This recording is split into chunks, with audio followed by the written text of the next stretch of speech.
أعوذ بالله من الشيطان الرجيم بسم الله الرحمن الرحيم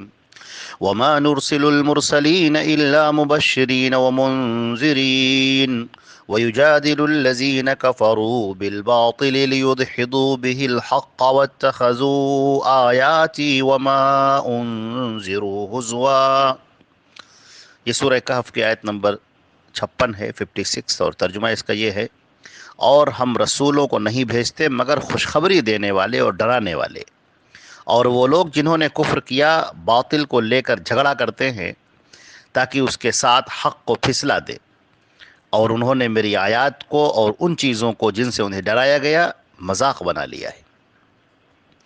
اس آیت کے اندر اللہ رب العزت نے یہ بات واضح کر دی کہ رسولوں کو جو ہم بھیجتے ہیں، جو بھی رسول اب تک بھیجے گئے اس دنیا میں، حضرت آدم علیہ الصلاۃ والسلام سے لے کر حضرت محمد مصطفیٰ صلی اللہ علیہ وسلم تک جو بھی نبی آئے، جو بھی رسول آئے، وہ دو کام لے کر آئے: ایک تو مبشر اور ایک منذر۔ مبشر بن کر آئے، منذر بن کر آئے۔ مبشر کہتے ہیں بشارت دینے والا، خوشخبریاں سنانے والا، آئندہ زندگی کے اندر جو خوشیاں ملنے والی ہیں ان خوشیوں کو بتانے والا، یہ خوشیاں کیسے ملیں اس کو بتانے والا۔ اور ایک ہے منذر بن کر آئے۔ منذر کے معنی، انذار کے معنی ڈرانا، یعنی اللہ کے عذاب سے ڈرانا۔ اگر آدمی کا انتقال کفر پر ہوتا ہے، شرک پر ہوتا ہے، تو اس کے لیے جہنم تیار ہے۔ اگر انسان اس دنیا میں رہتے ہوئے جرائم کرتا ہے، گناہ کرتا ہے، اللہ کے حکموں کو توڑتا ہے، بندوں پر ظلم ڈھاتا ہے، کفر اور شرک میں مبتلا ہوتا ہے، تو اس کا انجام کیا ہوگا؟ تو یہ دو صفات ایسی ہیں جو تمام رسولوں کی رہی ہیں، اور حضرت محمد مصطفیٰ صلی اللہ علیہ وسلم چونکہ آخری پیغمبر ہیں، آخری رسول ہیں، لہٰذا آپ کے اوپر جو کتاب نازل ہوئی قرآن پاک، اس کے اندر اور زیادہ کھول کھول کر اور مختلف انداز میں اور مختلف مثالوں کے ذریعے اس بات کو واضح کیا گیا، اور نبی کریم صلی اللہ علیہ وسلم کی جو قرآن کی تفسیر ہیں، اس کی تشریحات ہیں، یعنی احادیث مبارکہ، ان کے اندر اس بات کو واضح کیا گیا۔ تو اللہ نے فرمایا ان رسولوں کے بھیجنے کا مقصد کیا ہے، رسول آتے کیوں ہیں، رسول کی دعوت کیا ہوتی ہے، نبیوں کی دعوت کیا ہوتی ہے، یہاں پر اس بات کو بیان کیا گیا۔ یہ دو چیزوں پر منحصر ہوتی ہے: پہلی بات بشارت دینے والے، اور دوسری بات ڈرانے والے۔ اور ان سب کا ایک نقطہ ہوتا ہے، نقطہ آغاز جسے کہتے ہیں، وہ ہے عقیدہ توحید کی وضاحت، شرک کی مذمت۔ تو عقیدہ توحید کی وضاحت یہ وہ چیز ہے جس کے بارے میں اللہ نے فرمایا ہے کہ فَاعْلَمْ أَنَّهُ لَا إِلَٰهَ إِلَّا اللَّهُ، تم یہ پہلے جان لو کہ اللہ کے علاوہ کوئی معبود نہیں ہے۔ تو اللہ رب العزت کے علاوہ کوئی معبود نہیں ہے، اس بات کو لوگ جان لیں اور اس بات سے لوگ واقف ہو جائیں، اللہ کی معرفت انہیں حاصل ہو جائے۔ اس بات کو بتانے کے لیے تمام انبیاء کرام آئے، اور خاص طور سے ہمارے آخری پیغمبر حضرت محمد مصطفیٰ صلی اللہ علیہ وسلم۔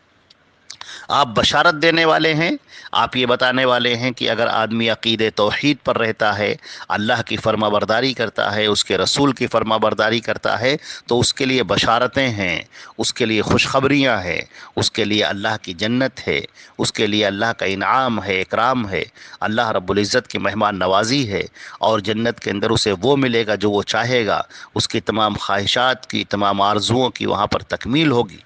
اور اگر وہ توحید پر قائم نہ رہا، اور اگر مبتلائے کفر اور مبتلائے شرک رہا، اور اگر وہ گناہوں میں ملوث رہا، اور اگر وہ جرائم کرتا رہا، اور اگر وہ اللہ اور اس کے رسول کے حکموں کو توڑتا رہا، تو پھر اس کے لیے بھڑکتی ہوئی آگ ہے، دہکتی ہوئی جہنم ہے، جہنم کے شعلے ہیں جس کے اندر اسے جلایا جائے گا، اور طرح طرح کے اسے عذاب دیے جائیں گے، اور جب ایک کھال جل جائے گی تو اسے دوسری کھال پہنائی جائے گی۔ وہاں پر موت نہیں ہے، وہاں پر اسے ہمیشہ ہمیش کے لیے اس جہنم کے اندر رہنا ہوگا۔ یہ وہ چیز ہے جس کی وضاحت کے لیے انبیاء کرام آتے ہیں۔ وَيُجَادِلُ الَّذِينَ كَفَرُوا بِالْبَاطِلِ، مگر یہ لوگ باطل کے ذریعے، غلط بات کے ذریعے، اپنے غلط عقائد، غلط رسوم اور رواج کے ذریعے وہ لڑتے رہتے ہیں، جھگڑا کرتے ہیں، ہٹ دھرمی پر اتر آتے ہیں، ضد پر اتر آتے ہیں، وہ نبیوں سے جھگڑا کرتے ہیں، وہ نبیوں اور رسولوں کا مذاق اڑاتے ہیں، ان کی باتوں کا مذاق اڑاتے ہیں، اور یہ چیز ہمیشہ سے جاری ہے۔ جب نبی موجود تھے، اللہ کے پیارے رسول صلی اللہ علیہ وسلم لوگوں کے درمیان تھے، اس وقت لوگوں نے ان کا مذاق اڑایا، آپ نے جو باتیں کہیں ان باتوں کو ماننے سے انکار کر دیا، اور وہ یہ کہتے رہے کہ نہیں آپ امانت دار ہیں،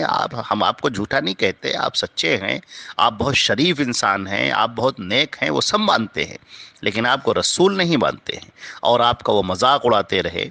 اور آپ کی وہ ہنسی اڑاتے رہے، اور آپ نے جب کوئی ان کو حکم دیا تو ان حکموں پر عمل نہیں کیا انہوں نے۔ اسی طرح آج مسلمانوں کے اندر بھی ایک بہت بڑا طبقہ ہے جو اللہ کے نبی کی عزت اور احترام تو کرتا ہے، ان سے محبت بھی کرتا ہے، مگر ان کی باتوں کو تسلیم نہیں کرتا۔ اللہ کے رسول صلی اللہ علیہ وسلم جو باتیں پیش کرتے ہیں وہ ان کو چھوڑ دیتا ہے اور ان باتوں پر عمل ہی نہیں کرتا۔ اب چونکہ وہ اہل کفر تھے،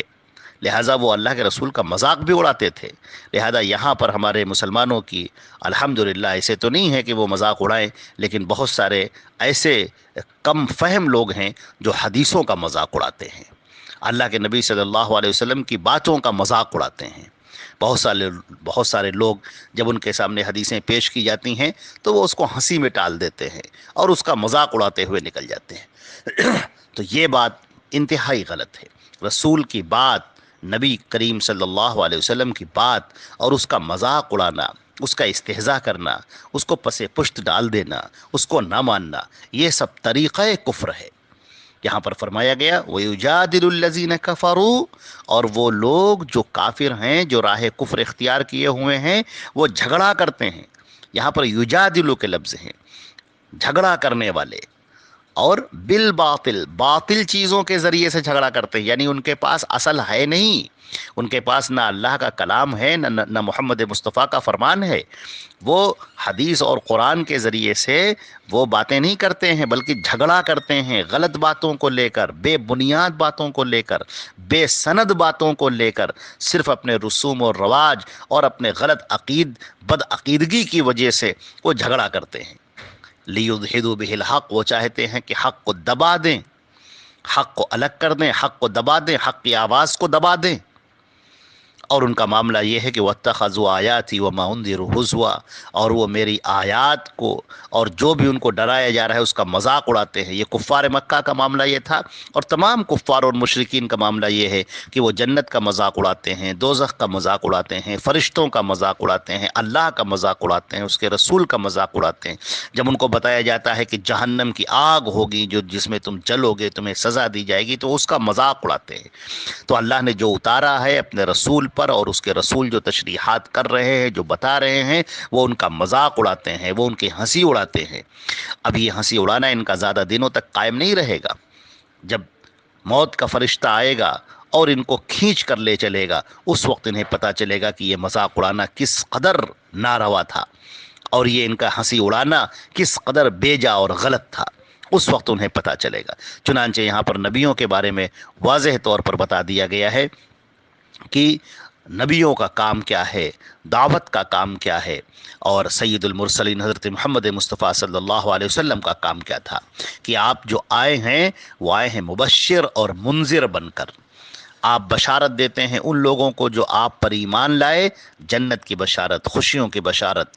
بلند اور عمدہ اور شاندار زندگی کی بشارت، اور جو اس کا انکار کرنے والے ہیں، جو شرک کرنے والے ہیں، جو کفر کرنے والے ہیں، جو رسول کی باتوں کو نہیں ماننے والے ہیں، ان کے لیے دہکتی ہوئی آگ ہے، بھڑکتی ہوئی جہنم ہے، دردناک اور المناک عذاب ہے۔ اللہ رب العزت ہمیں اور آپ کو محفوظ رکھے۔ السلام علیکم ورحمۃ اللہ وبرکاتہ۔